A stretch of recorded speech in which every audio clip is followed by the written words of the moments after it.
Assalamualaikum warahmatullahi wabarakatuh. Segala puji bagi Allah Subhanahu wa Ta'ala. Salawat dan salam semoga tercurah kepada junjungan kita Nabi Muhammad sallallahu alaihi wasallam, keluarga beliau, para sahabat dan seluruh pengikutnya hingga akhir zaman. Pada kesempatan ini, kita akan menapaki jejak-jejak cahaya dari manusia-manusia pilihan, mereka yang hidup di sisi Rasulullah Shallallahu Alaihi Wasallam, belajar langsung dari keteladanan beliau dan mengorbankan jiwa serta raga demi tegaknya Islam.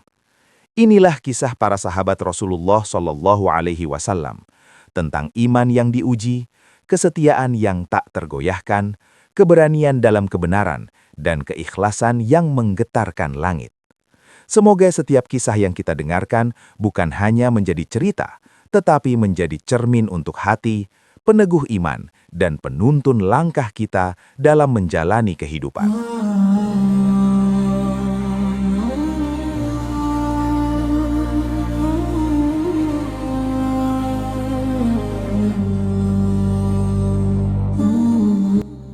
Di tengah gemerlap kota Madinah yang kala itu mulai tumbuh sebagai pusat peradaban baru, hiduplah seorang lelaki sederhana yang kelak namanya akan harum semerbak hingga akhir zaman. Ia adalah Abu Hurairah, atau nama aslinya Abdurrahman bin Shahr. Julukan Abu Hurairah, yang berarti bapak kucing kecil, melekat padanya karena kecintaannya pada seekor kucing yang selalu setia menemani kesehariannya. Ia datang ke Madinah dalam keadaan miskin dan tidak memiliki apa-apa, hanya berbekal keimanan yang kokoh dan tekad yang membara untuk selalu berada di dekat Rasulullah. Kedekatan fisiknya dengan Nabi dimulai sejak ia tiba di Madinah pada tahun 7 Hijriah, bertepatan dengan Perang Khaybar. Sejak detik itu, ia tidak pernah lepas dari bayang-bayang Rasulullah, memilih tinggal di serambi Masjid Nabawi, Ahlus Suffah, bersama para sahabat miskin lainnya, hanya untuk satu tujuan, menjadi yang terdekat dengan manusia paling mulia sepanjang masa. Nasibnya sebagai seorang miskin yang tidak memiliki pekerjaan dan keluarga justru menjadi pintu gerbang utama menuju keistimewaannya yang luar biasa. Sementara para sahabat lain sibuk berdagang di pasar atau bercocok tanam di kebun, Abu Hurairah lebih memilih untuk duduk di serambi masjid, menghabiskan seluruh waktunya untuk mendampingi, mendengar, dan menghafal setiap untayan kata yang keluar dari lisan Rasulullah. Kedekatan ini bukan sekedar fisik, tetapi juga emosional. Ia seringkali menjadi orang yang paling pertama hadir dalam majelis dan paling akhir meninggalkannya. Dalam keseharian, ia tak segan membantu keperluan rumah tangga Nabi, kadang menemani beliau berjalan-jalan di pasar Madinah, atau sekedar duduk diam di samping beliau saat sahur di bulan Ramadan. Momen-momen sederhana ini adalah saat-saat paling berharga baginya, karena ia tahu, disitulah ia bisa menyerap akhlak dan kebijaksanaan Nabi secara langsung. Keistimewaan Abu Hurairah yang paling menonjol dan tidak dimiliki oleh sahabat lainnya secara kolektif adalah daya hafalnya yang nyaris ajaib. Ia menyadari betul keterbatasannya sebagai orang miskin yang tidak memiliki harta untuk disedekahkan atau kemampuan untuk berjihad secara fisik di medan perang seperti para sahabat kaya raya. Namun ia memiliki aset yang tak ternilai, waktu luang yang tak terbatas, dan memori yang kuat. Dengan penuh kesadaran, ia mendedikasikan hidupnya untuk menjadi spons ilmu yang siap menyerap setiap tetes hikmah dari Rasulullah. Ia rela menahan lapar dan dahaga hanya agar tidak ketinggalan satu majelis ilmu pun. Bahkan dalam sebuah momen yang sangat terkenal, ia pernah pingsan karena kelaparan di antara mimbar dan kamar Aisyah, hingga orang-orang mengira ia gila. Ketika Rasulullah mengetahuinya, beliau mendekat, memegang tangannya, dan membawanya pulang. Di rumah Nabi, ia diberi semangkuk susu. Momen-momen seperti inilah yang memperlihatkan betapa dekatnya Abu Hurairah dengan Rasulullah, bukan hanya sebagai murid, tetapi seperti anggota keluarga yang diperhatikan keadaannya. Doa Rasulullah menjadi titik balik yang mengukuhkan keistimewaan Abu Hurairah. Suatu hari, ia datang kepada Rasulullah mengadukan kelupaan yang kerap menimpanya. Mendengar keluhan sahabatnya yang paling setia ini, Rasulullah pun membentangkan kain sorbannya dan memerintahkan Abu Hurairah untuk mengambil, secara metaforis, ilmu yang ada di hadapannya. Setelah Abu Hurairah melakukannya, Rasulullah mengepalkan kain sorban itu ke dadanya. Peristiwa ini bukan sekedar seremonial, melainkan sebuah doa yang mustajab. Sejak saat itu, Abu Hurairah bersaksi bahwa dirinya tidak pernah lagi melupakan satu hadis pun yang pernah didengarnya. Anugerah ilahi ini menjadikan memorinya seperti lautan yang tak pernah surut, siap untuk diambil airnya oleh siapapun yang kehausan akan ilmu Nabi. Dalam riwayat lain, ia bahkan pernah berkata, "Aku berlindung kepada Allah dari setan yang terkutuk," setiap kali hendak meriwayatkan hadis, sebuah kebiasaan yang ia pelajari langsung dari Nabi untuk menjaga kemurnian ilmunya. Kelebihan inilah yang menjadikan Abu Hurairah sebagai periwayat hadis terbanyak dengan jumlah mencapai 5.374 hadis. Angka ini jauh melampaui sahabat-sahabat besar lainnya seperti Abu Bakar, Umar, atau Aisyah. Bukan berarti mereka kurang berilmu, tetapi konteks kehidupan mereka lah yang berbeda. Abu Bakar dan Umar misalnya disibukkan dengan urusan kepemimpinan dan pemerintahan yang sangat kompleks. Sementara itu Aisyah, yang juga merupakan periwayat hadis yang sangat teliti, lebih banyak meriwayatkan hadis-hadis yang berkaitan dengan kehidupan rumah tangga Nabi. Abu Hurairah, dengan kehidupannya yang sederhana dan waktunya yang penuh di sisi Nabi, memiliki akses yang hampir tanpa batas untuk mendengar berbagai topik.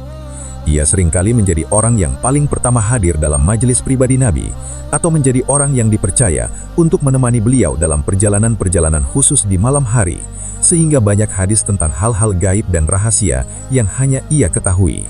Ketelitian dan integritas Abu Hurairah dalam meriwayatkan hadis juga patut diacungi jempol.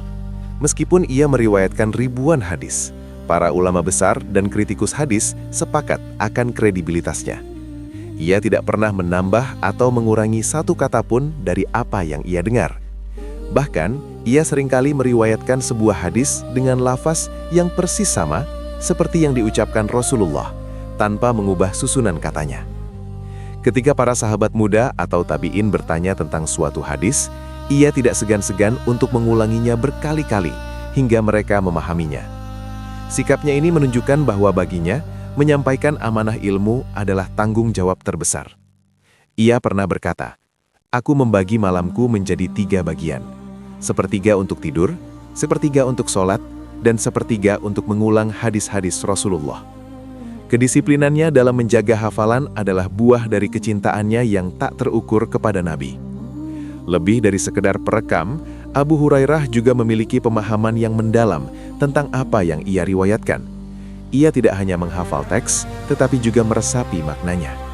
Dalam banyak kesempatan, ia tidak segan-segan menangis terseduh-seduh ketika mengingatkan orang lain tentang hari kiamat atau surga dan neraka. Air matanya adalah bukti bahwa hadis-hadis itu telah meresap ke dalam jiwanya. Kedekatannya dengan Rasulullah juga tercermin dari akhlaknya yang lembut dan penuh kasih sayang. Ia sering terlihat bermain-main dengan anak-anak kecil di sekitar masjid, persis seperti yang sering dilakukan Rasulullah. Ia adalah seorang zahid yang tidak tertarik pada kemewahan dunia. Ketika ia diangkat menjadi gubernur di Bahrain pada masa kekhalifahan Umar bin Khattab, ia justru mengeluh karena jabatan itu membuatnya sibuk dan mengurangi waktunya untuk beribadah dan menyebarkan ilmu. Ia lebih memilih hidup miskin tetapi kaya akan ilmu daripada kaya harta tetapi miskin waktu untuk mengingat Allah. Kehidupan Abu Hurairah adalah teladan tentang bagaimana pengabdian total kepada ilmu dapat melampaui segala keterbatasan materi. Ia membuktikan bahwa kemuliaan seseorang tidak diukur dari harta atau keturunannya, melainkan dari ketakwaan dan kontribusinya bagi umat. Sahabat-sahabat lain mungkin lebih unggul dalam hal kepemimpinan, keberanian, atau kekayaan. Tetapi Abu Hurairah adalah bintang cemerlang di cakrawala periwayatan hadis. Tanpa jasanya, separuh lebih dari sunnah Nabi yang kita kenal hari ini mungkin akan lenyap di telan zaman. Ia adalah jembatan emas yang menghubungkan generasi akhir dengan sumber mata air kenabian. Dalam setiap hadis yang ia sampaikan, ada bisik hangat dari seorang sahabat yang pernah duduk bersimpuh di kaki Rasulullah, merasakan langsung hembusan nafas kenabian. Di penghujung hayatnya, Abu Hurairah terus-menerus menyampaikan ilmu. Ia merasa memiliki hutang kepada umat untuk menyebarkan apa yang telah dititipkan Rasulullah kepadanya. Bahkan di saat-saat terakhir hidupnya, ia masih sempat berwasiat dan mengajarkan hadis kepada orang-orang di sekitarnya. Ketika ia wafat pada tahun 678 Masehi atau 59 Hijriah, dunia kehilangan seorang perawi hadis terbesar, tetapi warisannya abadi dalam jutaan kitab dan hati umat Islam di seluruh dunia. Setiap kali seorang muslim membaca sebuah hadis, di sanalah ruh Abu Hurairah hadir, mengingatkan kita pada pengabdian seorang lelaki miskin yang memilih untuk kaya akan cinta kepada Nabi dan ajarannya. Dalam setiap kalimat, Rasulullah bersabda, kita seolah mendengar gaung suara Abu Hurairah yang dengan penuh cinta menyampaikan amanah terbesar dalam hidupnya. Dengan demikian, Abu Hurairah adalah bukti nyata bahwa kelebihan seorang sahabat tidak selalu diukur dari seberapa besar ia berperang atau seberapa banyak hartanya. Kelebihannya terletak pada kesabaran, ketekunan, kedekatan yang tak terpisahkan dengan Rasulullah, serta doa yang menjadikannya menara hadis yang tak pernah padam. Ia adalah samudra ilmu di tengah gurun pasir arat, seorang fakir yang menjadikan dirinya kaya raya dengan harta karun berupa sabda-sabda Rasulullah. Momen-momen kedekatannya dengan Nabi mengajarkan kita bahwa cinta sejati kepada Rasulullah bukan sekedar klaim, tetapi dibuktikan dengan menghabiskan waktu, tenaga, dan jiwa raga untuk bersama beliau, baik secara fisik maupun dengan menghidupkan sunnah-sunnahnya. Ia mengajarkan kepada kita bahwa menuntut ilmu adalah jihad seumur hidup, yang pahalanya tak akan pernah putus, bahkan hingga akhir zaman. Demikianlah sekelumit kisah para sahabat Rasulullah SAW, manusia-manusia biasa yang dimuliakan Allah karena iman, kejujuran, pengorbanan, dan ketaatan mereka kepada Rasul-Nya. Dari mereka, kita belajar bahwa kedekatan dengan Allah tidak lahir dari kata-kata, tetapi dari amal, kesabaran, dan keteguhan memegang kebenaran meski harus melewati ujian yang berat. Semoga kisah-kisah ini tidak berhenti sebagai cerita yang didengar, tetapi menjelma menjadi teladan yang hidup dalam sikap dan perbuatan kita sehari-hari. Semoga Allah menanamkan di hati kita kecintaan kepada para sahabat Nabi SAW, mengumpulkan kita bersama mereka di akhirat kelak, dan menjadikan hidup kita berada di jalan yang diridhoinya. Akhir kata, semoga apa yang disampaikan bermanfaat, menambah iman, dan menjadi pengingat bagi kita semua. Wassalamualaikum warahmatullahi wabarakatuh.